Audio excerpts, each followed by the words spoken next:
পৃথিবীটা যেন সত্যিই গদ্যময়। পৃষ্ঠার পর পৃষ্ঠা যত উল্টাই শেষ হবার নয়।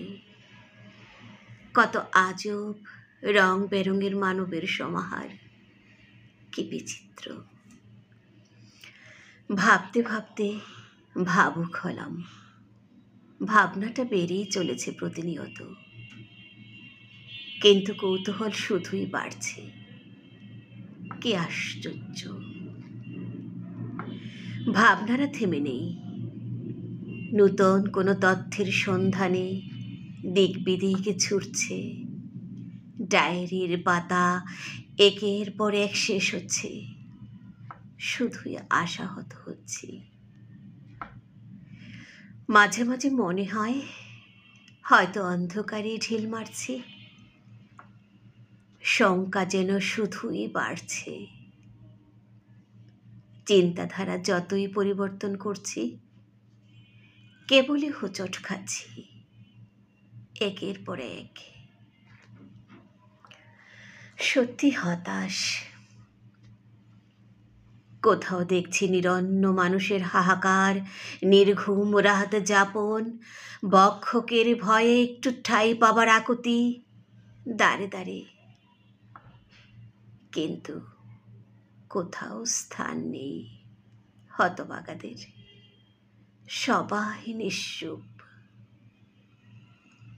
ব্যস্ত আত্মচিন্তায়। নিশ্চিত মানবতার অকাল মৃত্যু। আভিজাত্যের অহমিকায় আবার অজস্র মানুষ দুগ্ধ স্নান করছে। চিত্তবৃত্তির নবাবী খেলায় ওরা মশগুল। বহির্জগতের নেই কোনো হুঁশ।